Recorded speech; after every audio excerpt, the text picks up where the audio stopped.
नमस्कार, आप देख रहे हैं न्यूज कॉल 24। देश दुनिया की हर छोटी बड़ी खबर सीधे आपके स्क्रीन पर। हर दिन नए विषय, नए मुद्दों पर चर्चा और सटीक जानकारी। सब्सक्राइबर से अनुरोध है कि वह नोटिफिकेशन में जाकर ऑल का ऑप्शन दबाना बिल्कुल ना भूलें। नए लोगों से निवेदन है कि इस चैनल को सब्सक्राइब करें, हाइप देकर चैनल को सपोर्ट करें। मैं हूं आपके साथ सुशील गिरीश। बात समझनी है तो पूरी सुनी होगी। वीडियो में आखिरी तक बने रहिए।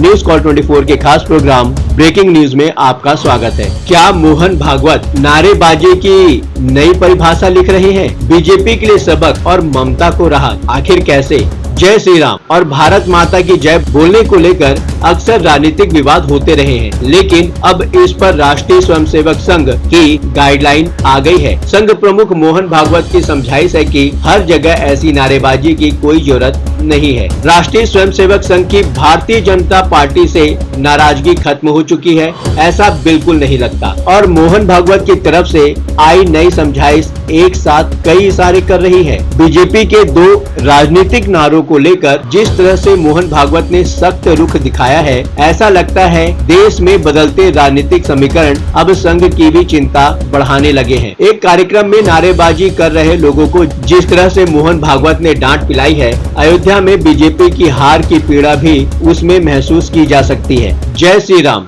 और भारत माता की जय अभी तक बीजेपी के कार्यक्रमों में ऑफिशियल स्लोगन के रूप में गूंजते रहे हैं, जिस पर अक्सर विवाद भी होता रहा है। लेकिन अब मोहन भागवत ने साफ हिदायत दे डाली है कि हर जगह ये नारा लगाना जरूरी नहीं है। संघ प्रमुख मोहन भागवत दिल्ली में एक किताब के रिलीज के मौके पर जैसे ही पहुंचे, समर्थकों ने पारंपरिक अंदाज में ही स्वागत किया, लेकिन वो तरीका उनको जरा भी अच्छा नहीं लगा। नारे लगाने वालों को जिस लहजे में मोहन भागवत ने डपट दिया, उससे तो ऐसा ही समझ में आता है। जय श्री राम और भारत माता की जय के नारे अब तक संघ और बीजेपी से जुड़े सभी कार्यक्रमों में लगाए जाते रहे हैं। यहाँ तक कि संसद में भी बीजेपी के सदस्य जोर जोर से ये नारे लगाते रहे हैं। जब मोहन भागवत ने अपनी बात शुरू की तो सबसे पहले उनका इसी बात पर जोर देखा गया। मोहन भागवत ने कहा, देखो, हर बात के लिए एक खास जगह होती है और ये बात नारों पर भी लागू होती है,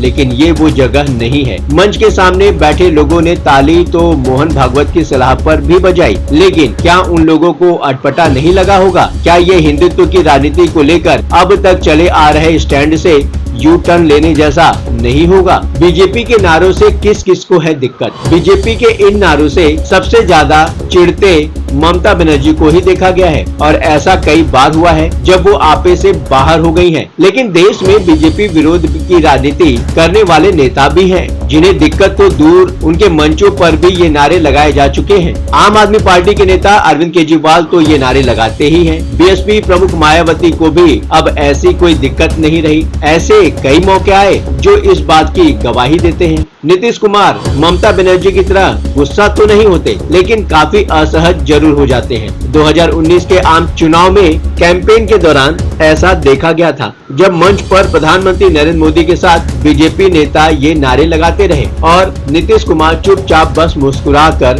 देखे गए थे। 2021 के पश्चिम बंगाल चुनाव से पहले कोलकाता में नेताजी सुभाष चंद्र बोस को लेकर एक कार्यक्रम हुआ था। केंद्र सरकार की तरफ से आयोजित कार्यक्रम में प्रधानमंत्री नरेंद्र मोदी भी मौजूद थे और प्रोटोकॉल के हिसाब से पश्चिम बंगाल की मुख्यमंत्री ममता बनर्जी भी पहुंची थी। तभी कार्यक्रम में मौजूद कुछ लोग जय श्री राम के नारे लगाने लगे। ऐसी नारेबाजी सुनकर पहले कई बार ममता बनर्जी को आग बबूला होते देखा जा चुका है, लेकिन उस दिन वो चुप रही। ऐसी चुप्पी साध ली कि कार्यक्रम में भाषण देने से भी इनकार कर दिया। बीजेपी के नारों पर संघ की गाइडलाइन आखिर क्यों आई है? नेताजी वाले कार्यक्रम के बाद बंगाल में काम कर रहे संघ के स्थानीय पदाधिकारियों की नाराजगी की खबर आई थी। तब भी ऐसा लगा था कि संघ नेताजी के कार्यक्रम में ममता बनर्जी को नाराज होते नहीं देखना चाहता था, ताकि उसका बंगाल के लोगों पर कोई भावनात्मक असर पड़े और बीजेपी को उसकी कीमत चुकानी पड़े। बीजेपी पर असर तो पड़ा ही, पूरी ताकत झोंक कर भी बीजेपी के हाथ कुछ नहीं लगा और 2024 में भी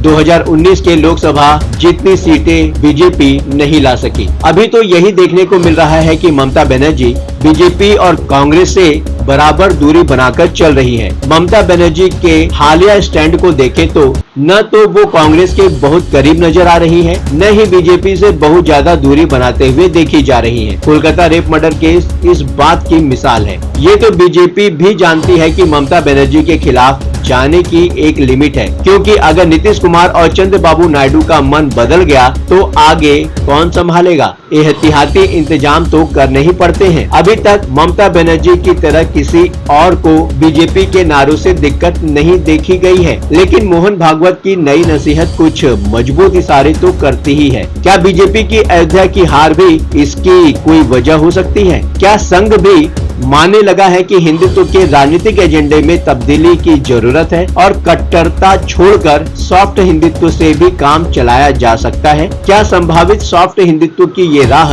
आगे चलकर सेक्युलर होने वाली है? मतलब बीजेपी सरकार को 2047 में विकसित भारत बनाने और सत्ता में बने रहने के लिए नए मुद्दे तलाशने होंगे। बातों ही बातों में मुद्दे की बात हो जाती है। अब आपकी बात नहीं रहेगी अनसुनी। आपकी सोच, आपकी सलाह और आपकी राय हमारे लिए मायने रखती है। कमेंट करके अपनी प्रतिक्रिया अवश्य दें। लगातार खबरों से अपडेट रहने के लिए चैनल को सब्सक्राइब करें, फॉलो करें। आज के लिए बस इतना ही। बने रहिए न्यूज़ कॉल 24 के साथ।